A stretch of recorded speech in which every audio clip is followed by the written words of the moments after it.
Bismillahirrahmanirrahim. Alhamdulillah, salatu wassalamu ala Rasulullah. We're going to start our first keynote speech here. So we have the great honor and pleasure to have with us today as our first keynote Dr. Robert Strom, the Director of Research and Policy at Marian Kaufman Foundation in the United States of America.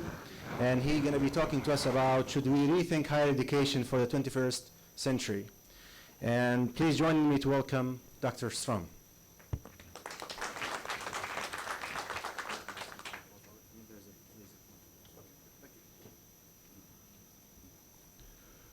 Well, thank you very much for that introduction, and thank you for once again inviting me to participate in this forum. This is the third year I've had the opportunity to participate in the forum, and I just want to take just a minute before I start to reflect on changes over those 3 years. And simply being in this building is phenomenal. It's when we had our first advisory board meeting a couple of years ago and came to the site where the building was going to be built, it was a promise. Last year there was a shell of a building, and this year, our advisory board meeting yesterday, there was an incredible amount of activity in this building, and there are companies being formed, and the activity is just unbelievable. But it's really so much more than the building. It's the people and the program that are in this building, and Weil and his colleagues are the wonderful job that's going on here of incubating businesses, and beyond that, the ecosystem, and that will lead into my comments on the University of the 21st Century. But the partnership between Saudi Aramco and KFUPM in this building, and the synergies that will take place when you bring bright, ambitious people together, people who are willing to take risks, bring them together for the purpose of starting and growing new businesses. I look forward to next year just to see the continued progress. And really, when we deal with the question of should we rethink higher education in the 21st century, we're doing it. This is what's happening here. The essential mission of the university has historically been the production and dissemination of knowledge. And while I believe this mission will remain constant, will remain the same during the 21st century, the manner in which universities produce and disseminate knowledge will and must undergo radical change, and we're a part of that radical change even now.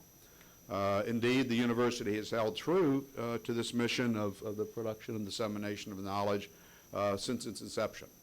But even as it has evolved and adapted to societal changes throughout its history, the evolution from an agricultural to an industrial to a service economy was accompanied by a wide range of university changes that led to the institution that we know today. As our economy shifts again to a knowledge economy, universities must adapt anew to this transformation. This time, however, change is happening much more rapidly. And in order to expand its relevance in the knowledge economy, the 21st century university must accelerate the change process that has historically taken place at a very deliberate pace. And this is indeed the challenge for the university. One would think that being in a knowledge economy, this should be the university's sweet spot. The university is a knowledge producer and a knowledge disseminator. But it clearly provides challenges for the university, because in this age of a knowledge economy, an electronic age, knowledge is not the exclusive jurisdiction of the university anymore. Historically, universities look an awful lot like they always have. Last year, before attending this conference, I had the opportunity to give a talk and participate in a program at the University of Bologna, the very first university that was established. And the irony of being there last year at this time before coming to this conference and coming here and being asked to give a talk on the University of the 21st century, 10 centuries later, gave me an opportunity to kind of pause and reflect as I was thinking of preparing this talk. And what I remember, and unfortunately I probably should have put a photo of the University of Bologna on the slide. I think this is a stock photo of Harvard from somewhere. What I remember about the University of Bologna is that if you walk on that campus, it looks and feels a lot like a university of the 21st century. The buildings, the interaction among faculty and students look and feel very much the same. But we've come through a medieval period, a renaissance, an agricultural, industrial, a service economy, and now to a knowledge economy. And the university sometimes has trouble adapting to those changes. In the U.S., it wasn't until the 1860s, 1862, that the Congress passed something called the Morrill Act, which established land-grant universities. Land-grant universities had as their purpose learning related to agriculture, the production and distribution of knowledge relating to agriculture. 1862, we had been an agricultural economy for some time. In fact, later during my talk, I'm going to ask Professor Joe Pecknick from Purdue University, a land-grant university, to talk a little bit about land-grant universities and how their mission is changing and adapting to the 21st century. About the same time as the Morrill Act, in the U.S., a university was founded in Massachusetts, the Massachusetts Institute of Technology, a private university as opposed to the land-grant universities, which were public universities, and a university with which KFUPM faculty have done quite a bit of work. And the MIT was founded in response to increased industrialization in the U.S. We had been an industrial economy for some time, and now MIT was founded in response to that increased industrialization. MIT adopted the European Polytechnic model of lab instruction in applied sciences and engineering, and in a period of roughly 150 years since its founding, MIT has taken that mission of applied science and technology and become an incredibly entrepreneurial university. By some estimates, by some research, it's estimated that all the companies started by MIT faculty and students combined would be the 11th largest nation in the world in terms of its GDP. So universities have had and will continue to have a substantial impact on the economy, and in no small measure through an entrepreneurial mission of universities. Well, how does that happen? How does that happen in a 21st century economy with what I maintain will be a similar mission of the production and distribution of knowledge applied to the three principal activities of the university, teaching, research, and outreach.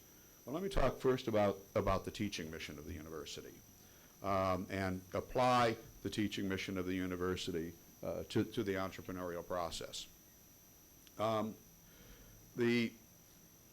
Early in the teaching of entrepreneurship, which really goes back not much more than 50 years in universities, the teaching of entrepreneurship was really limited to teaching about the phenomenon of entrepreneurship, from idea generation through a variety of steps to the formation of a firm and to the exit of a firm. And it was typically done so in business management programs and by some really wonderful instructors who felt that it wasn't only the large corporations that we should be concerned with, but it was the small startups. And if you think about 1950s and 1960s, what the U.S. economy looked like, it was clearly dominated by those large corporations. So early on, it was teaching about that entrepreneurial process, very much in a business management kind of format. But what's changed and evolved over the past 50 years is teaching more about entrepreneurship and innovation in a discipline-specific concept. So no longer really limited to business schools, although business schools are certainly an important part of that process, but teaching entrepreneurship in a discipline-specific process.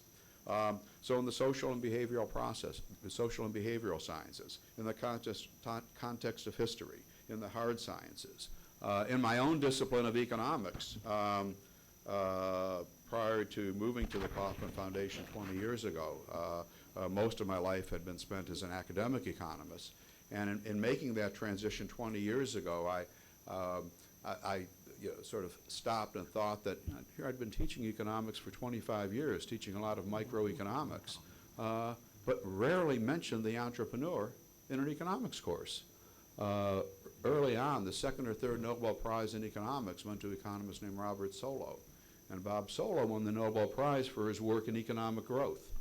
And one of the features of Solow's growth theory is something called the Solow residual.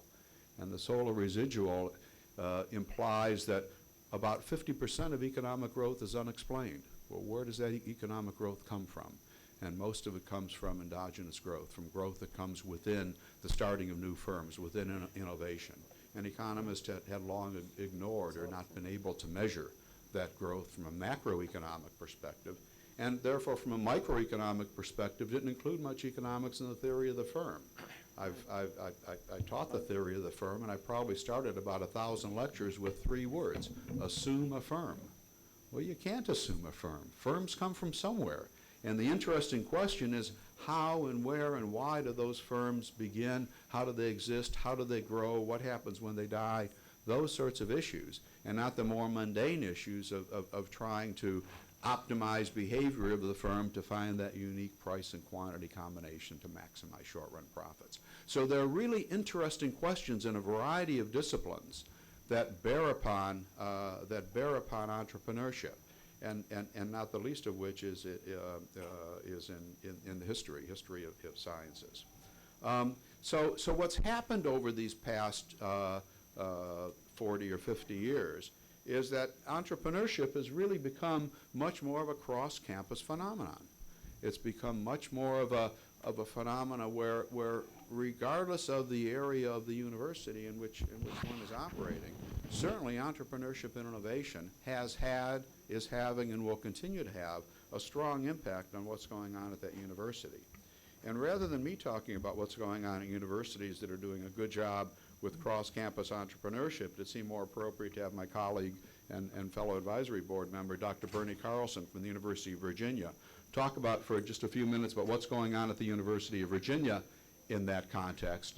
I'll cede the podium to Bernie and then come back in a few minutes. So Bernie, if you would, kind of share a little bit about what's going on at the University of Virginia in a cross-campus context on entrepreneurship. Thanks.